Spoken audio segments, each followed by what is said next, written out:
cha chịu cam phê chán có bông chụp bài hà phải chôm năng được kia hai năng đo sai mấy tê cái thà bà chọn sữa chua này khang ăn mà phơi chân nua tay mấy bàn bị chi cái này nấy chua cái phơi hái chua đến ca cất chân hai mình chua cái tê phơi khử hay hái rất là tiền dạp tiền không mấy cái này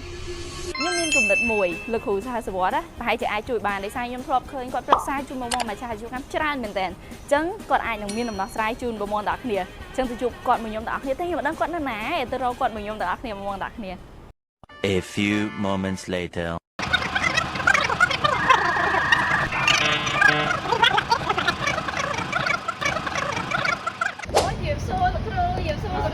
Khu ngàyนี้cha rụng khan là khu tị vậy sao miên chùm ngõ khăng mình tèn trang xuôi là khu tay ngàyนี้là khu ở ai rụng khan thì nhau rụng khan này.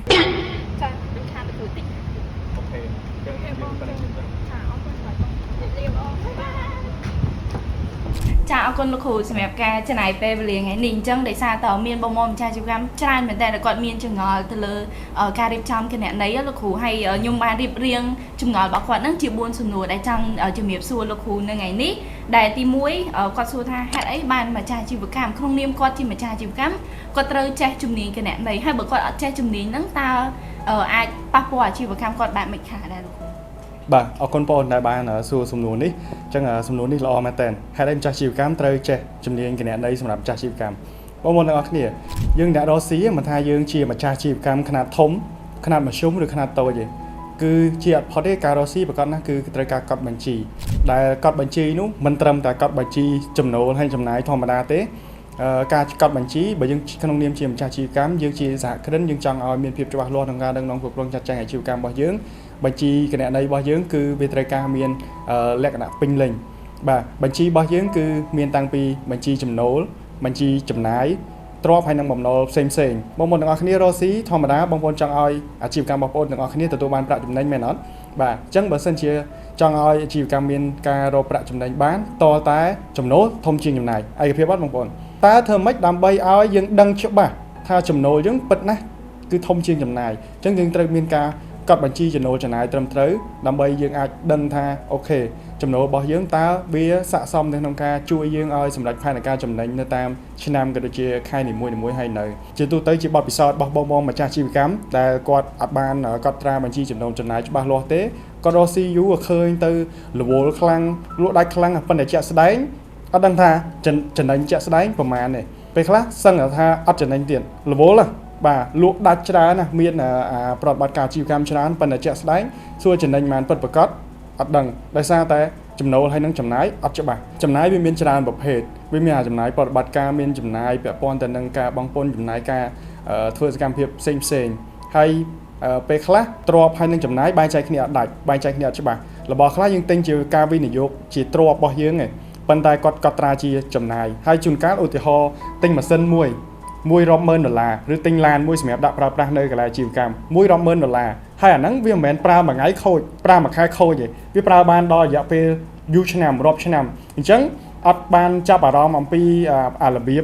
បែងចែកចំណាយហ្នឹងទេគាត់កត់ត្រាហ្នឹងចំណាយនៅក្នុងខែហ្នឹងគឺតម្លៃប៉ុណ្ណឹងហ្មងអញ្ចឹងធ្វើឲ្យឃើញcash flow របស់គាត់ហ្នឹងខាតបាទដល់ពេលឃើញឲ្យខាតអញ្ចឹងទៅគាត់មានអារម្មណ៍អត់ស្រួលតែពិតអាហ្នឹងគេយកមកចែកជាប្រចាំឆ្នាំតាមរយៈពេលដែលវាប្រើប្រាស់ហើយនឹងចែកជាប្រចាំខែមកគេ adjust វាគេរំលោះវាភាពសក្តិដល់វាបន្តិចតិចឯងហើយហ្នឹងគេកាត់ចូលវាជាទ្រព្យរបស់ក្រុមហ៊ុនបាទ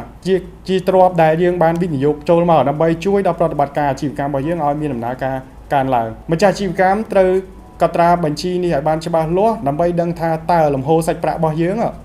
ងគួរចាត់ចែងវាបែបម៉េចលុយដែលចូលមកជាចំណូលនៅសល់ប្រមាណយើងត្រូវចាត់ចែងយ៉ាងម៉េចតាមខែនីមួយយើងបែងចែកចំណាយបែបម៉េចយើងត្រូវដឹងពីលំហូរសាច់ប្រាក់របស់យើងបើយើងអត់ដឹងពីលំហូរសាច់ប្រាក់ទេយើងចេះតែប្រើធ្វើឲ្យស្ទះលុយក៏វាប៉ះពាល់ដល់ការបរិស័ទកណ្ដាលនពលអាជីវកម្មដែរពេលយើងចេះកត់ត្រាបញ្ជីចំណូលចំណាយហើយនឹងបញ្ជីគណនេយ្យផ្សេងទៀតដែលមានភាពច្បាស់លាស់វាជួយឲ្យយើងដឹងច្បាស់ថាតើដំណើរការអាជីវកម្មសុខភាពអាជីវកម្មរបស់យើងនៅក្នុងកម្រិតណាហើយWarren Buffettបាននិយាយថាគណនេយ្យគឺជាភាសាជំនួញបាទអញ្ចឹងអ្វីគ្រប់យ៉ាងគឺវាអាចប្រាប់យើងនៅក្នុងបញ្ជីគណនេយ្យបើសិនជាយើងរៀបចំបញ្ជីគណនេយ្យនោះបានគ្រប់ជ្រុងជ្រោយត្រឹមត្រូវពេញលក្ខណៈមានតម្លាភាពដែលយើងអាចទៀងទាត់បានយើងអាចជឿជាក់បានទៅលើការដឹកនាំអាជីវកម្មរបស់យើងអញ្ចឹងបញ្ជីគណនេយ្យនេះសំខាន់ណាស់បងប្អូន ហើយភាគច្រើនបងប្អូនម្ចាស់អាជីវកម្មក៏ហ៊ានទុកចិត្តគេក្នុងការកត់ត្រាបញ្ជីគណនេយ្យទេដោយសារតែពាក់ព័ន្ធទៅនឹងលុយបាទអញ្ចឹងអត់ហ៊ានឲ្យគេកាន់បញ្ជីអីផ្សេងអត់ហ៊ានឲ្យគេកាន់លុយអីផ្សេងទេដោយសារពាក់ព័ន្ធនឹងលុយអត់ទុកចិត្តគេហេតុអីបានអត់ទុកចិត្តដោយសារតែយើងអត់យល់ច្បាស់អំពីរបៀបនៃការប្រើប្រាស់បញ្ជីគណនេយ្យឲ្យបានត្រឹមត្រូវនៅកន្លែងអាជីវកម្មរបស់យើងបងអាជីវករពេលខ្លះលក់ថ្ងៃហ្នឹងដាច់មួយថ្ងៃហ្នឹងទៅអង្គុយរាប់លុយយប់ឡើងអង្គុយរាប់លុយបាទបើអញ្ចឹងជីយកលុយទៅដាក់ធនាគារអីចឹងទៅបាទអាហ្នឹងវាខាតពេលដល់បងប្អូនទាំងអស់គ្នាបើមិនជាយើងចេះរៀបចំបញ្ជីគណនេយ្យបានត្រឹមត្រូវវានឹងជួយកាត់បន្ថយពេលវេលាក្នុងការ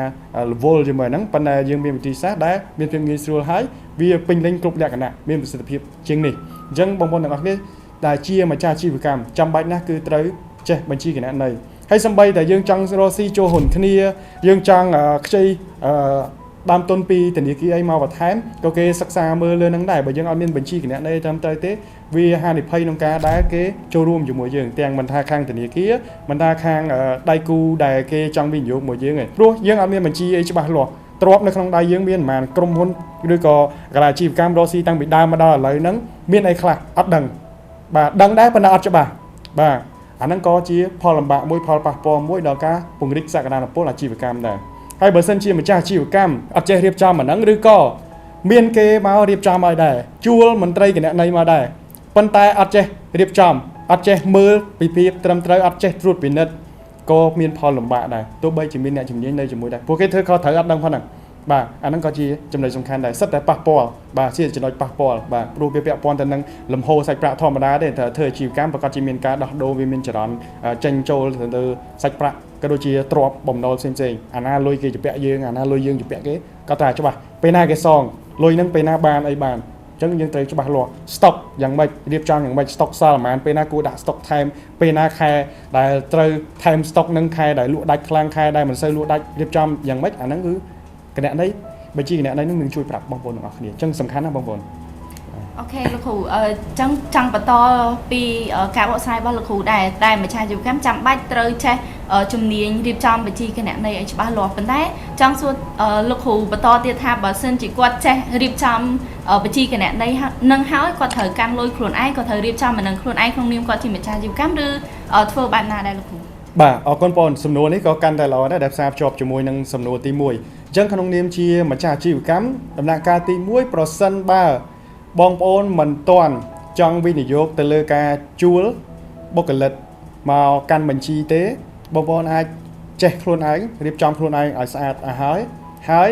ពេលគេចូលមកគឺគេអាចកាន់ជំនួសយើងបានយើងចេះគណនេយ្យដើម្បីយើងរៀបចំត្រៀមលក្ខណៈឲ្យគេកាន់ជំនួសបានព្រោះយើងជាម្ចាស់អាជីវកម្មយើងមិនមែនជាគណនេយ្យករទេប៉ុន្តែភាពចាំបាច់ដំបូងអាចយើងចូលទៅធ្វើខ្លួនឯងសិនប៉ុន្តែបន្ទាប់ទៀតជំហានបន្ទាប់ទៀតគឺយើងអាចទុកចិត្តឲ្យគេ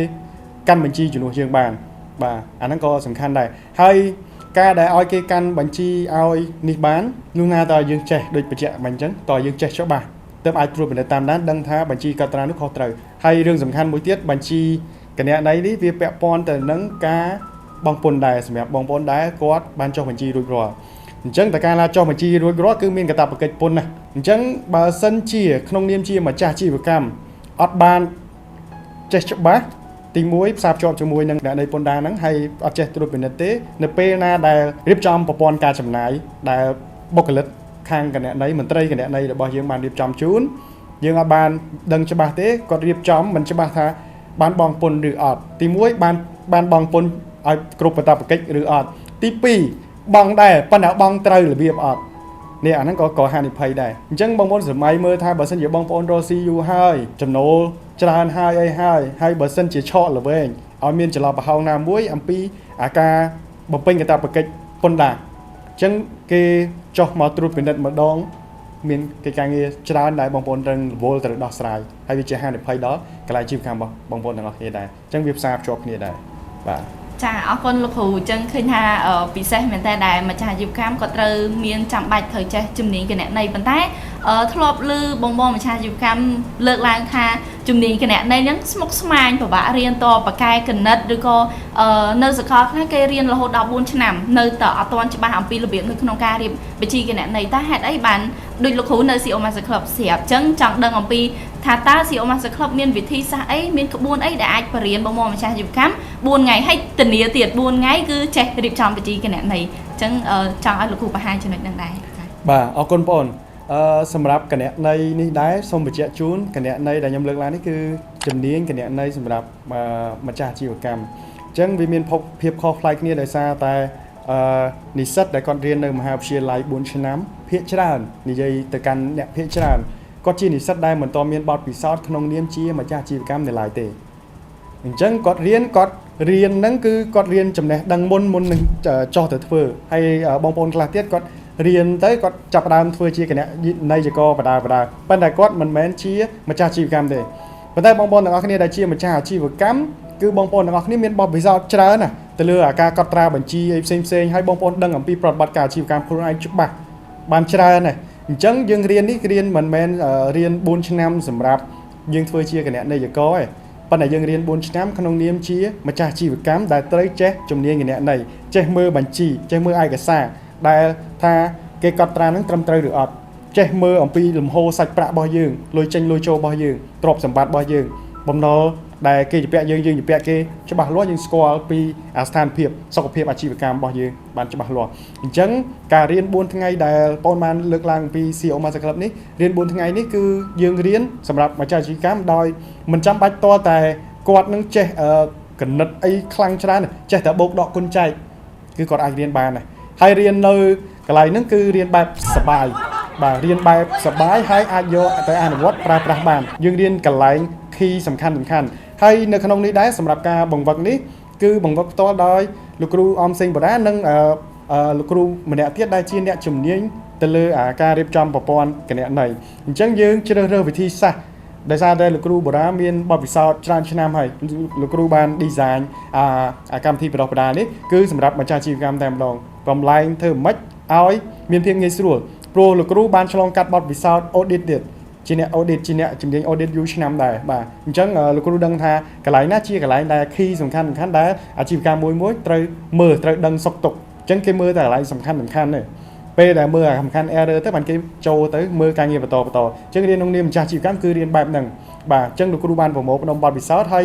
ធ្វើម៉េចរបៀបរៀនដោយសារធម្មតាទេបញ្ជីគណនេយ្យបើសិនជាយើងនិយាយពីយើងរៀននៅមហាវិទ្យាល័យស្មុក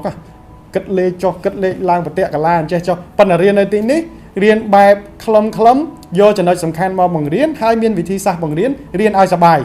រៀនឲ្យសកម្មបាទអញ្ចឹងមានសកម្មភាពចូលរួមជាមួយគ្នាបាទជាពិសេសមានក្បាច់មួយគេហៅក្បាច់ស្វឹងណាអញ្ចឹងបងប្អូនទាំងអស់គ្នាចង់ដឹងតដល់មកសាកទាំងអស់គ្នាបានដឹងថាសកម្មភាពមានអីខ្លះបាទអញ្ចឹង4ថ្ងៃហ្នឹងគឺរៀនចេះអាចយកទៅប្រាស់បានក្នុងនាមជាម្ចាស់អាជីវកម្មអាហ្នឹងក៏ជាផ្នែកមួយជួយឲ្យគាត់ចាក់ចេញពីអ្នកទស្សអាជីវកម្មដែរព្រោះបងមួយចំនួនជាប់គាំងនៅកន្លែងហ្នឹងបាទហើយខ្ញុំជួបច្រើនដែលនៅជាប់គាំងកន្លែងហ្នឹងដែលត្រូវការដោះស្រាយបាទចាអរគុណលោកគ្រូសម្រាប់ការចែកម្លែងថ្ងៃនេះឃើញថាពិសេសហើយសូម្បីតែខ្ញុំក៏ខ្ញុំចាប់អារម្មណ៍ចង់ដឹងថាវគ្គហ្នឹងពិសេសបែបមិនខ្លះប៉ុន្តែ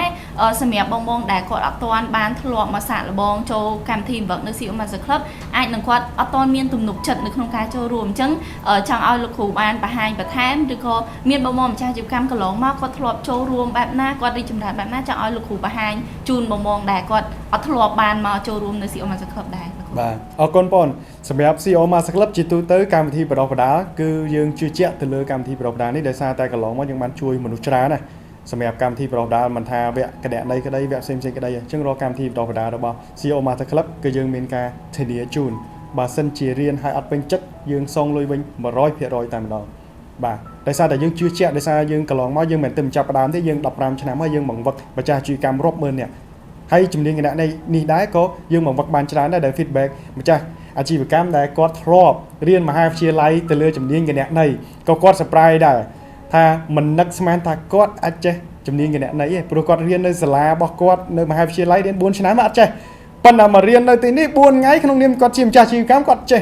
រៀបចំបញ្ជីគណនេយ្យបានត្រឹមត្រូវចេះមើលត្រួតពិនិត្យអីបានត្រឹមត្រូវដែលជួយឲ្យគាត់រៀបចំហ្នឹងបានល្អហើយអាចបរិយាសក្តានុពលអាជីវកម្មរបស់គាត់បានដែរបាទអញ្ចឹងការធានាគឺមិនពេញចិត្តសងលុយវិញ 100% បាទ CEO Master Club នឹងធានាសងបាទបើសិនជាអត់ពេញចិត្តបាទសំខាន់បងប្អូនមករៀនយកចិត្តទុកដាក់ហើយក្តោតរៀនហើយកុំភ្លេចយកទៅអនុវត្តសំខាន់រៀនចេះហើយអនុវត្តទៀតបាទអនុវត្តទៅបានផលអូខេចាអរគុណលោកគ្រូសម្រាប់ការចំណាយពេលវេលានៅថ្ងៃនេះឃើញថាពិតជាពិសេសមែនតើហើយជឿជាក់ថានេះគឺជាដំណោះស្រាយមួយដ៏សំខាន់សម្រាប់ជួយទៅដល់បងប្អូនម្ចាស់អាជីវកម្មដោយសារ ចងល់ច្រើនមែនតើគាត់បានទាំង inbox ក្នុង page ផងគាត់បានសួរផ្ទាល់ផងថាធ្វើបែបណាដើម្បីរៀបចំអាបញ្ជីគណនេយ្យនឹងឲ្យមានស្តង់ដារនៅក្នុងក្រុមហ៊ុនអញ្ចឹងការចែកម្លែករបស់លោកគ្រូថ្ងៃនេះសង្ឃឹមថានឹងជួយដល់បងម្ចាស់អាជីវកម្មហើយនឹងមានចងល់ជាច្រើនទៀតដែលចង់សួរលោកគ្រូអំពីការប្រឹក្សាយោបល់ពីអាជីវកម្មអញ្ចឹងសង្ឃឹមថាជួបលោកគ្រូនៅអេពីសូតក្រោយៗទៀតចាអរគុណ បាទអរគុណច្រើនអូខេ